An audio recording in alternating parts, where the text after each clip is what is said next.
ევროკავშირის საგარეო საქმეთა მინისტრების გადაწყვეტილება, რომელიც დიპლომატიური პასპორტების მქონე ქართველი თანამდებობის პირებისთვის უვიზო რეჟიმის შეჩერებას გულისხმობს, კვლავ შეფასებების თემაა. პოლიტიკურ სპექტრში ოპოზიციაში გადაწყვეტილებას იწონებენ და ამბობენ, რომ შექმნილი ვითარების გამო პერსონალურად უნდა დაისაჯოს ყველა ის პირი, რომელიც დემოკრატიულ უკუსვლაში მონაწილეობს. ქართული ოცნების გუნდში კი ამბობენ, რომ სანქციებთან დაკავშირებით მსჯელობა ბრიუსელის მხრიდან პოლიტიკური განაცხადი იყო და ადგილი აქვს ქვეყნის შიდა საქმეში უხეში ფორმით ჩარევას.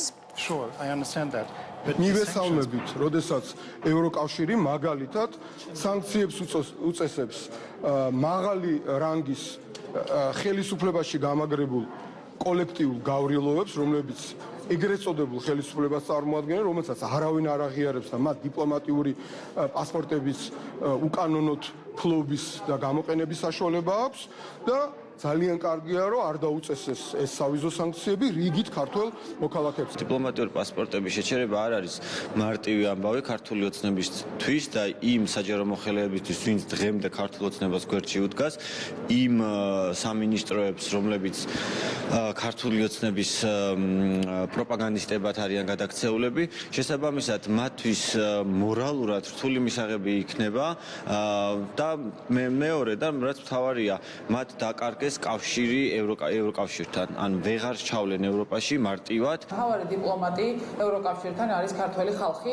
და არა თვითმარქვია მთავრობა, ისევე როგორც ის დიპკორპუსი, რომელიც ქვეყნის ევროპულ მომავალზე აღარ მუშაობს. შესაბამისად, ეს არის დასაწყისი და თქვენ იცით, რომ უკვე კომისია შესაბამის დოკუმენტს შეემუშავებს, მას შემდეგ რაც იქნება კონკრეტული გადაწყვეტილება მიღებული და ამას არ ჭირდება 27-ვე ქვეყნის თანხმობა, ამიტომ ეს გადაწყვეტილება არის მკაფიო მაჩვენებელი იმისა, რომ ხალხი არის დღეს მთავარ დიპლომატიურ კავშირში ევროკავშირთან და ხალხი იცავს ქართულ ევროპულ მომავალს. რომ არა 28 ნოემბრის განცხადება და რომ არა ის ინფორმაცია, რაც ქართულ საზოგადოებას 28 ნოემბრის შემდეგ მიეწოდა, რომ არა ის გადაწყვეტილება, წარმოიდგინეთ რა შეიძლება მოხდარიყო გუშინ.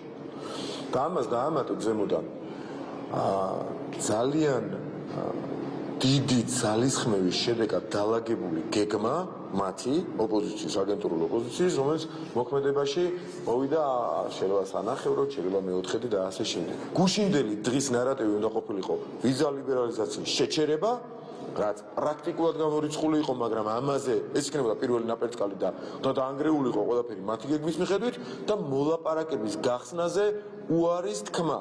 ეს უნდა ყოფილიყო მეორე მთავარი ნარატივი, რაც მოაწყობდნენ და რაც მოახდენდნენ, ალბათ დღეს უკვე ხელის გულზე დევს ძალიან კარგი. წარმოუდგენელია, ხო, რის გამო უნდა შეუზღუდო დიპლომატიური პასპორტის მქონე ადამიანებს გადაადგილება. რის გამო, რატო უნდა დაგვასაქცირონ, რომ არ მივეცით შესაძლებლობა მეორე ფრონტი გაეხსნათ ქვეყანაში, არ მივეცით შესაძლებლობა, რომ ქვეყანა სანქციებს მიერთებოდა და ამით ვის დავაზარალებდით? დავაზარალებდით ჩვეულებრივ გლეხ, მშრომელ ადამიანს, ბიზნესს, დავაზიანებდით მცირე და საშუალო სექტორის წარმომადგენლებს და შემდეგ რა თქმა უნდა ჩამოგვეშლებოდა ეკონომიკა თავზე და არ მივიღეთ ეს გადაწყვეტილება, დავიცავით ქვეყნის ინტერესი, დავიცავით ჩვენი ხალხის და ეროვნული ინტერესი და ამის გამო თუ უნდა დავისაჯოთ, კი ბატონო.